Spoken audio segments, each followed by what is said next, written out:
48 घंटे बाद रूस में अगला हमला कहां होगा? पुतिन के दिमाग में इस वक्त सबसे बड़ा यही सवाल चल रहा है। पुतिन को यूएफओ भी नजर आ रहा है, पुतिन को एलियन भी दिखने लगे हैं। पुतिन और उनका पूरा अमला बहुत बड़ी दहशत में है,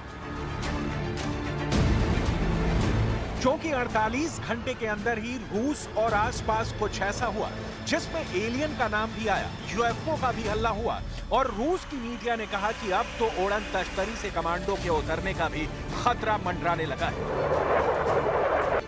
ऐसा मॉस्को की चौखट पर पहुंचे ड्रोन हमले के बाद ज्यादा महसूस हो रहा है। मॉस्को के पास ड्रोन अटैक से रूस डर गया है।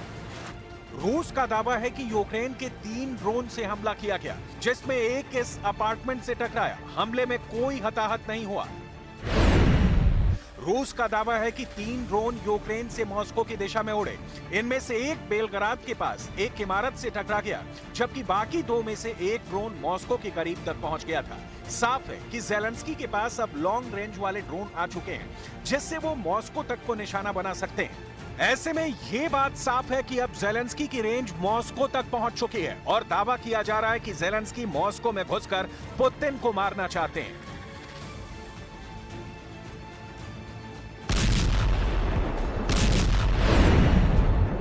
यूक्रेन युद्ध के दौरान इससे सीक्रेट हमले पहले कभी नहीं हुए, जिसमें यूएफओ से लेकर एलियन वाला इल्जाम भी लगाया गया।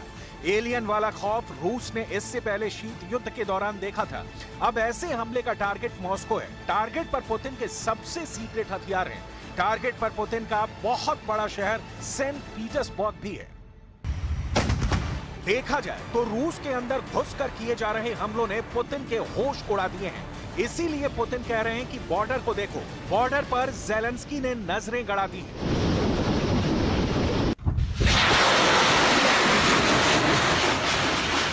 Особым контролем пограничной службы ФСБ должен находиться российско-украинский участок государственной границы. Сейчас там развернута группировка, в которую входят подразделения пограничных органов, авиации ФСБ, вооруженных сил Росгвардии. И ваша задача – поставить заслон на пути диверсионных групп. बॉर्डर को लेकर पुतिन की चिंता खतरनाक है। ये बॉर्डर जमीन पर भी है और आसमान में भी, और हमले दोनों तरफ से हो रहे हैं।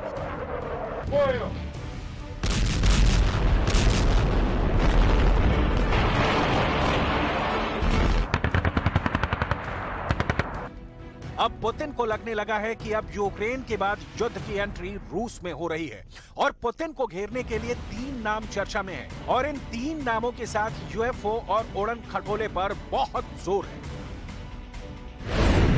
पहले हैं खुद ज़ेलेंस्की। रूस दावा कर रहा है कि ज़ेलेंस्की मॉस्को तक घुसने की कोशिश में लगे हैं। दूसरे हैं बाइडन। रूस का दावा है कि हमले की फंडिंग बाइडन कर रहे हैं। लेकिन तीसरा नाम सबसे चौंकाने वाला है। ये है काया कैलस। एस्टोनिया की प्रधानमंत्री काया कैलस को मास्टरमाइंड बताया जा रहा है।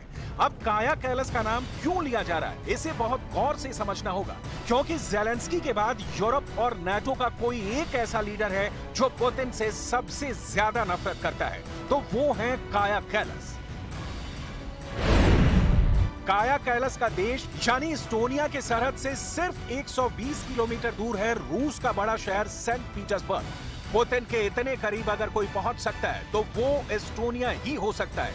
यही वजह है कि काया कैलस शक के दायरे में सबसे आगे है। Of course we support peace. The problem is that if aggression pays off, you attack another country and then you draw a line, okay, these territories are with the aggressor and these are left to you, then you actually say that aggression pays. Saint Petersburg में रूस की air force ने एक UFO देखा और यहीं से रूस में एलियन वाला आतंक शुरू हो गया। एस्टोनिया का सेंट पीटर्सबर्ग के करीब होना काया कैलस पर ऐसे ही शक करने की वजह नहीं देता। जब तक सेंट पीटर्सबर्ग में यूएफओ वाला संकट छाया रहा, पुतिन के कमांडर्स को काया कैलस की साजिश नजर आती रही। काया कैलस बार बार कह चुकी हैं कि पुतिन को सबक सिखाना पड़ेगा और खामोश रहना कोई हल नहीं है।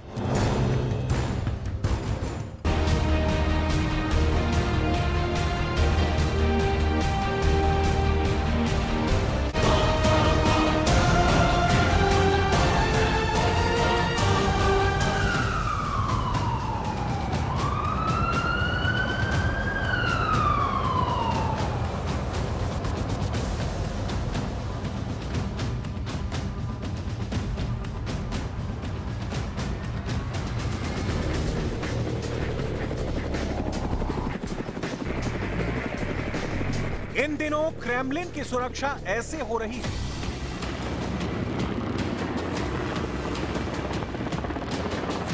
चार 4,000 से अधिक कमांडो की नजर 24/7 क्रेमलिन पर है।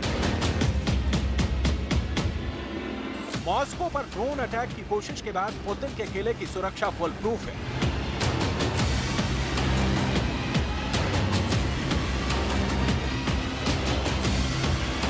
आसमान से नजर गड़ाए इन कमांडो ने मॉस्को की सुरक्षा ऐसी चाक चौबंद कर रखी है कि इनकी मर्जी के बगैर परिंदे भी पर नहीं मार सकते।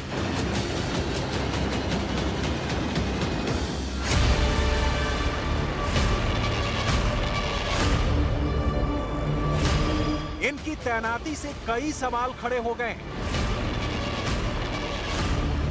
क्या मॉस्को हमले के डर से डरा हुआ है?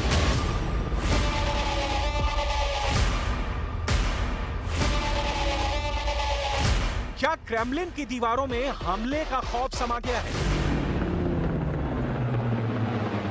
क्या मॉस्को पर ड्रोन अटैक का खतरा मंडरा रहा है? क्या मॉस्को के पावर सेंटर में मौजूद प्रेसिडेंट पुतिन की जान खतरे में है? Президент Российской Федерации Владимир Владимирович Путин। रूस के एक नवनिर्वाचित नेता के दावे को माने तो व्लादिमीर पुतिन को अक्टूबर तक क्रेमलिन के इनर सर्किल का ही कोई शख्स जान से मारने की कोशिश कर सकता है। तो वहीं रूस के अंदर, खासकर मॉस्को के अंदर ड्रोन अटैक की घटना बड़े खतरे की घंटी बजा रही है। मॉस्को पर भयंकर हमला हो गया तो पुतिन की जान कैसे बचेगी? मॉस्को के लोगों के लिए जमीन के अंदर कितना महफूज शहर बसाया गया है? मॉस्को का वो पाताल लोक कितना अभेद है?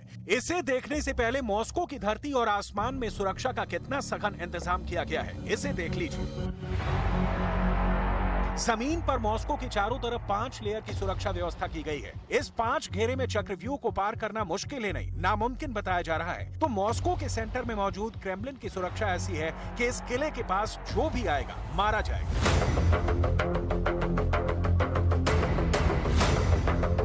पुतिन के दफ्तर के पास पांत्सीर S-1 एयर डिफेंस सिस्टम तैनात किए गए हैं। पुतिन के सरकारी आवास को एयर डिफेंस सिस्टम के सुरक्षा कवच से लैस किया गया है। मॉस्को में आसमान से कोई अटैक ना हो, इसलिए 3 तरह के एयर डिफेंस सिस्टम एक्टिव हैं।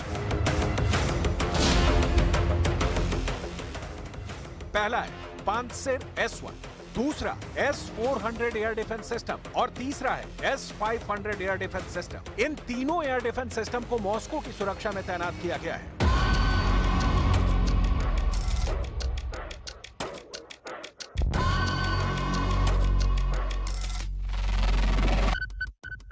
रूस की ये मिसाइल डिफेंस सिस्टम 10 सेकंड में दुनिया के सबसे अच्छे फाइटर जेट को तबाह करने की क्षमता रखती है।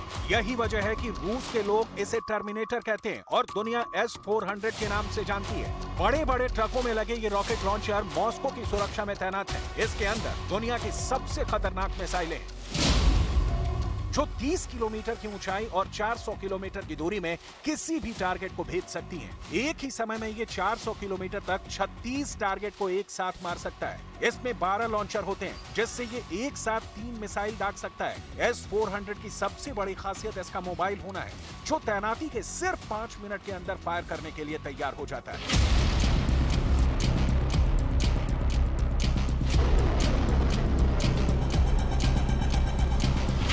और फिर पलक झपकते ही दुश्मन का काम तमाम कर सकती हैं। चाहे इसके रास्ते में कोई बैलिस्टिक मिसाइल आ जाए, फाइटर जेट इसका रास्ता रोकने की कोशिश करे या फिर घात लगाने की कोशिश में लगे ड्रोन ही क्यों ना हो, S-400 की सतह से हवा में मार करने वाली मिसाइलें किसी भी टारगेट को सेकंडों में तबाह कर सकती हैं।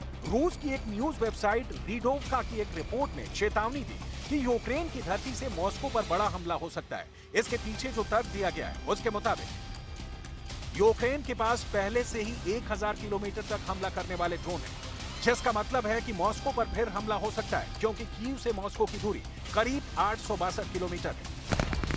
दावा तो यहां तक है कि यूक्रेन के इस एक्शन में अमेरिका समेत नाटो की मौन सहमति हो सकती है।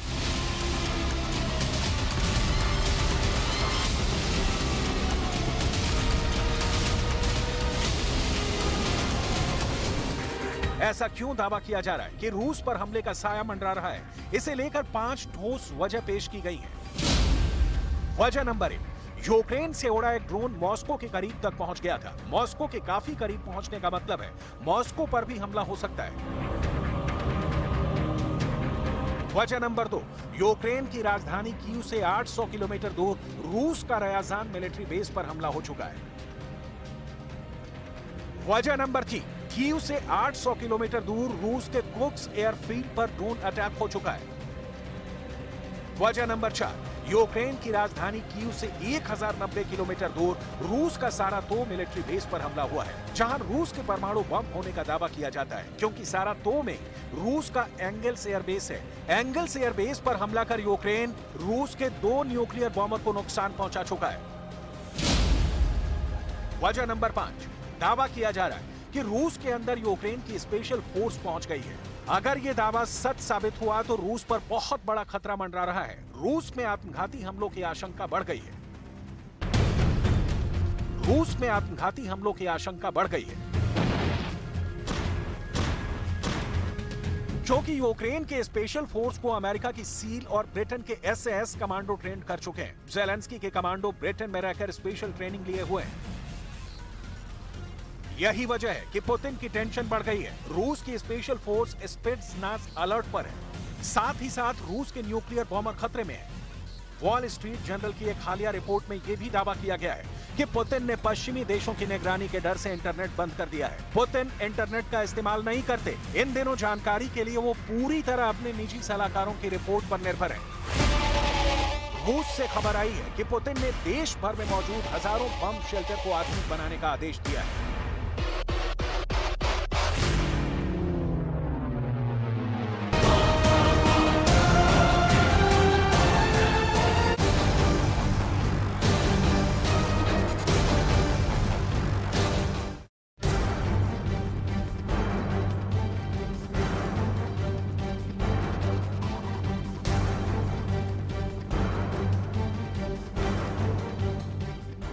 आखिर जिसका डर था अब वही होने जा रहा है। जानकारों के मुताबिक अगले 36 घंटे में रूस यूक्रेन पर ट्रिपल अटैक करने जा रहा है। ऐसे में सवाल उठ रहे हैं कि आखिर क्यों यूक्रेन का साथ देने वाले नाटो और पश्चिमी देश रूस को हरा नहीं पा रहे हैं।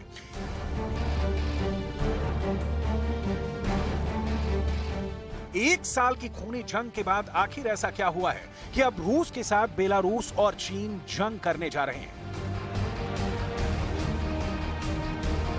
पूर्वी यूक्रेन का किला कहे जाने वाले बखमुत में पिछले 24 घंटे में ऐसा क्या हुआ है कि पुतिन ने अपने टॉप कमांडरों की जमकर तारीफ की है। आखिर यूक्रेन की फौज में ऐसे कौन से गद्दार हैं जिनकी वजह से रूस ने पिछले 24 घंटे में सिर्फ एक हमले में 500 से ज्यादा यूक्रेनी फौजियों को मार डाला है। रूस, चीन, बेलारूस, अब होगा ट्रिपल अटैक। इस वक्त जंग में नाटो, अमेरिका और पश्चिमी देशों को मिलाकर लगभग 80 देश यूक्रेन का जंग में साथ दे रहे हैं। लगभग 9 लाख करोड़ रुपए के हथियार यूक्रेन को दिए जा चुके हैं। एक साल के अंदर यूक्रेन को 90,000 से ज्यादा एंटी टैंक मिसाइलें मिल चुकी हैं।